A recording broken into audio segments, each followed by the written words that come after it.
I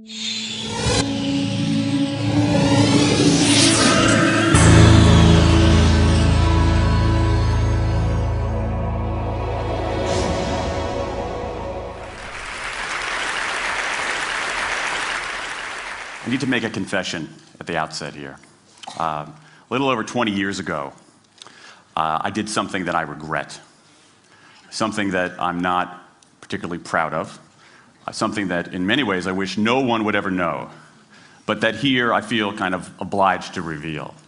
In the late 1980s, in a moment of youthful indiscretion, I went to law school. Now,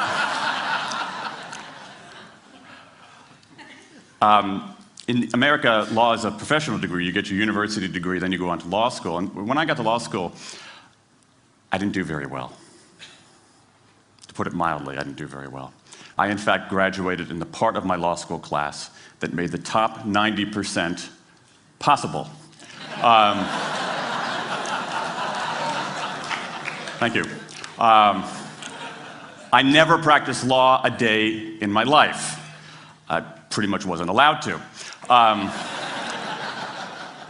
But today, against my better judgment, against the advice of my own wife, I want to try to dust off some of those legal skills, what's left of those legal skills.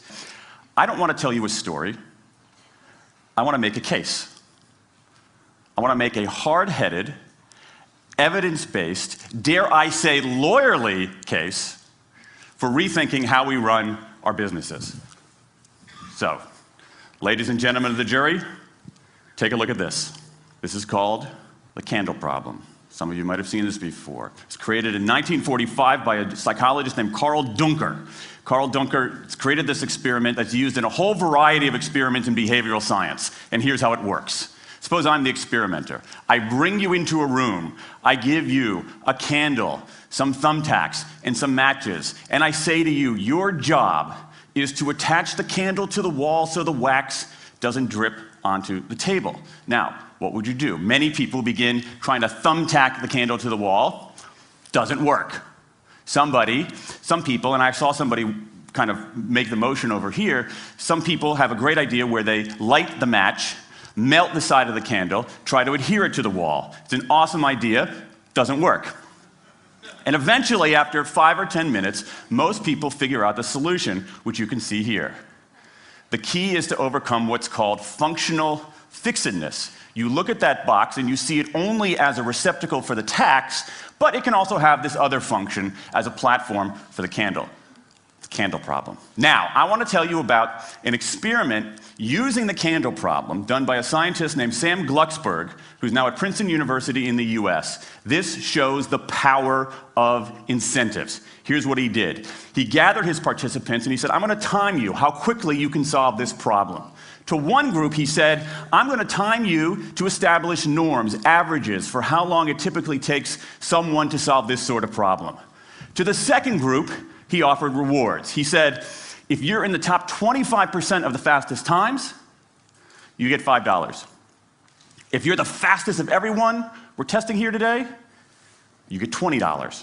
Okay, now this is several years ago, adjusted for inflation. It's a decent sum of money for a few minutes of work. Okay, it's a nice motivator. Question, how much faster did this group solve the problem? Answer, it took them on average 3.5 minutes longer. 3.5 minutes longer. Now this makes no sense, right? I mean, I'm an American, I believe in free markets, that's not how it's supposed to work, right? If you want people to perform better, you reward them, right? Bonuses, commissions, their own reality show, incentivize them. That's how business works, but that's not happening here. You've got an incentive designed to sharpen thinking and accelerate creativity, and it does just the opposite. It dulls thinking and blocks creativity. And what's interesting about this experiment is that it's not an aberration. This has been replicated over and over and over again for nearly 40 years. These contingent motivators. If you do this, then you get that. Work in some circumstances, but for a lot of tasks, they actually either don't work or often they do harm. This is one of the most robust findings in social science and also one of the most ignored. I spent the last couple of years looking at the science of human motivation, particularly the dynamics of extrinsic motivators and intrinsic motivators. And I'm telling you, it's not even close.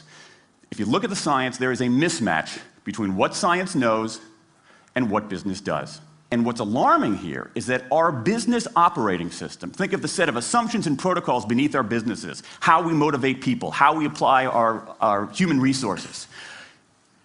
It's built entirely around these extrinsic motivators, around carrots and sticks. That's actually fine for many kinds of 20th century tasks. But for 21st century tasks, that mechanistic reward and punishment approach doesn't work, often doesn't work, and often does harm. Let me show you what I mean. So Glucksberg did another experiment similar to this, where he presented the problem in a slightly different way, like this up here. Okay?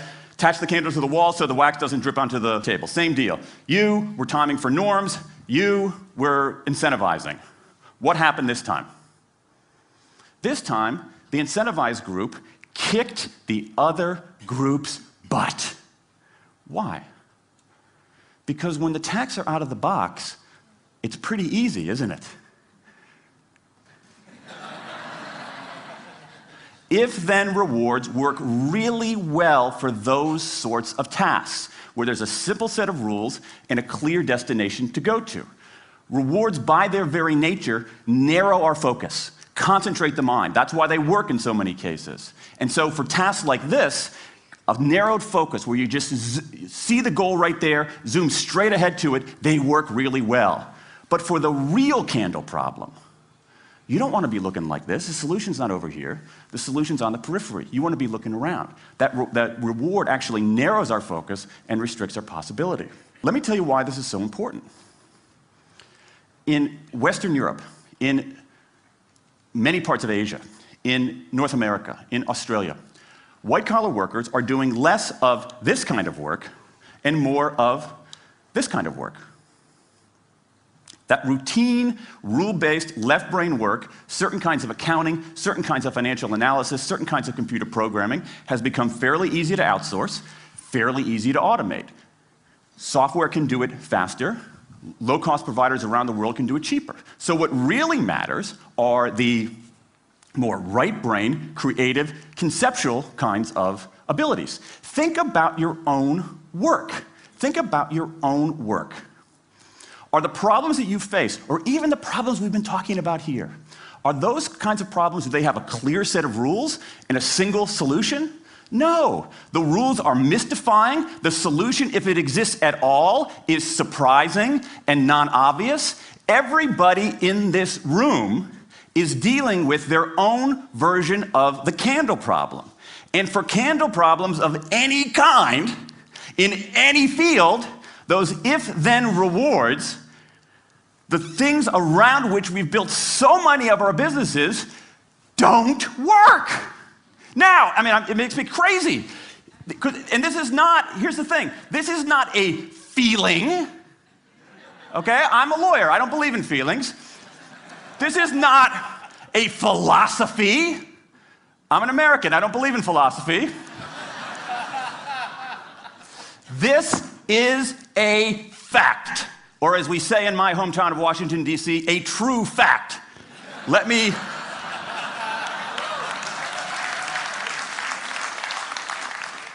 me give you an example of what I mean. Let me marshal the evidence here, because I'm not telling you a story, I'm making a case, ladies and gentlemen of the jury. Some evidence. Dan Ariely, one of the great economists of our time, he and 3 colleagues did a study of some MIT students. They gave these MIT students a bunch of games that involved creativity and motor skills and concentration. And they offered them for performance 3 levels of rewards. Small reward, medium reward, large reward. Okay? Do really well, you get the large reward, on down. What happened? As long as the task involved only mechanical skill, bonuses worked as they would be expected. The higher the pay, the better the performance. Okay? But once the task called for even rudimentary cognitive skill, a larger reward led to poorer performance. Then they said, okay, let's see if there's any cultural bias here. Let's go to Madurai, India and test this. Standard of living is lower. In Madurai, a reward that's modest by North American standards is more meaningful there. Same deal. A bunch of games, 3 levels of rewards. What happens? People offered the medium level of rewards, did no better than people offered the small rewards. But this time, people offered the highest rewards. They did worst of all. In 8 of the 9 tasks we examined across 3 experiments, higher incentives led to worse performance. Is this some kind of touchy-feely socialist conspiracy going on here? No, these are economists from MIT, from Carnegie Mellon, from the University of Chicago. And do you know who sponsored this research? The Federal Reserve Bank of the United States. That's the American experience. Let's go across the pond to the London School of Economics. LSE, London School of Economics, alma mater of 11 Nobel laureates in economics. Training ground for great economic thinkers like George Soros and Friedrich Hayek and Mick Jagger. Just last month, economists at LSE looked at 51 studies of pay-for-performance plans inside of companies. Here's what the economists there said. We find that financial incentives can result in a negative impact on overall performance. There's a mismatch between what science knows and what business does.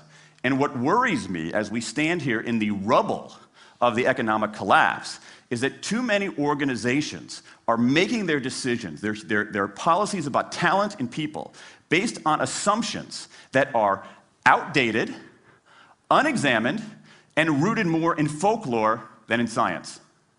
And if we really want to get out of this economic mess, and if we really want high performance on those definitional tasks of the 21st century, the solution is not to do more of the wrong things, to entice people with a sweeter carrot or threaten them with a sharper stick. We need a whole new approach. The good news about all this is that the scientists who've been studying motivation have given us this new approach. It's an approach built much more around intrinsic motivation, around the desire to do things because they matter, because we like it, because they're interesting, because they're part of something important. And to my mind, that new operating system for our businesses revolves around 3 elements: autonomy, mastery, and purpose.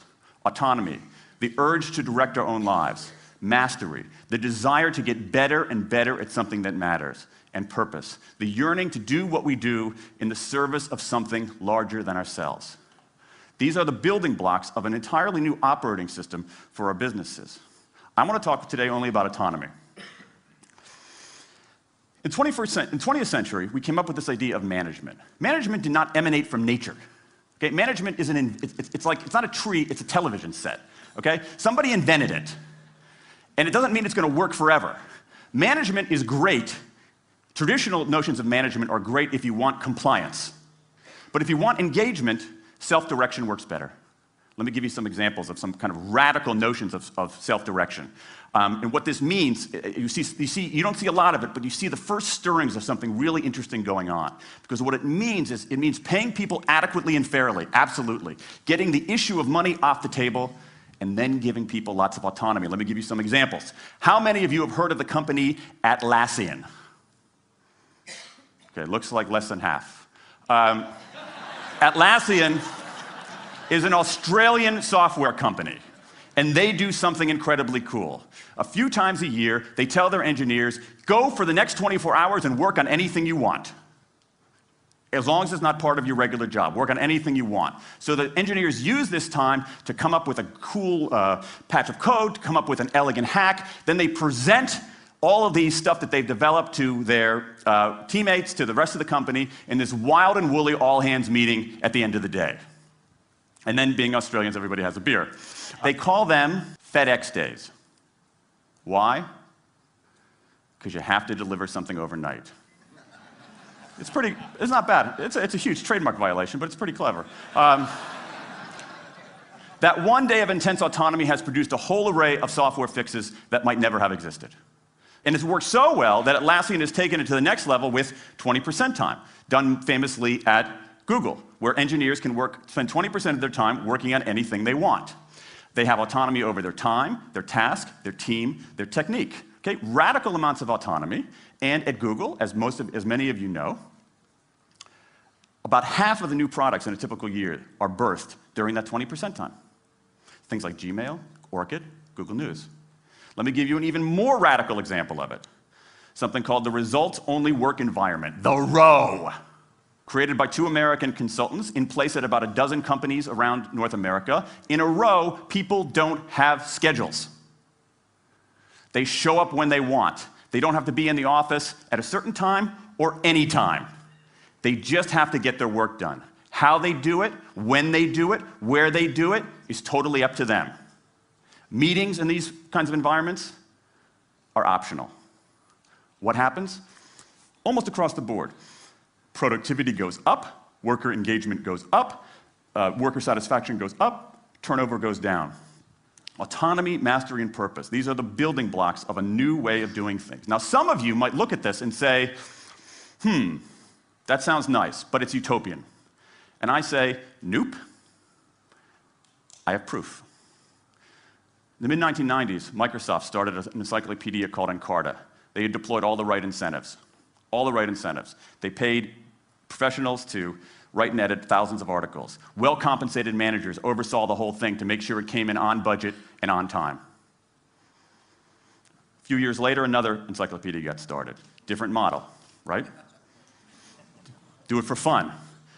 No one gets paid a cent or a euro or a yen.